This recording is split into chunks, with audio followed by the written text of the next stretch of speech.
Umabot sa 1.4 trilyon ang ekonomiya ng Northern Mindanao noong 2024 mula 985 bilyon noong 2023 at nagtala ng 6% growth ayon sa Department of Economy, Planning and Development. Kabilang na ngayon ang rehiyon sa 6 na trilyon peso economies ng bansa at ika-6 na pinakamabilis lumago sa 18 rehiyon.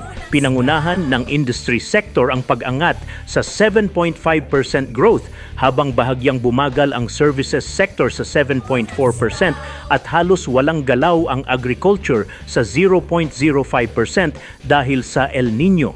Lahat ng 5 lalawigan at 2 lungsod sa rehiyon ay nagtala ng paglago noong 2024. Pinakamabilis ang Iligan City 8.8%, sinundan ng Camiguin 8.6%, Misamis Occidental 7.5% at Cagayan de Oro 6.8%.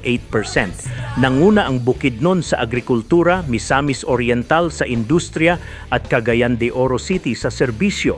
Tumaas din ang per capita GRDP ng rehiyon sa 200,000 pesos, pangatlo sa pinakamataas sa bansa.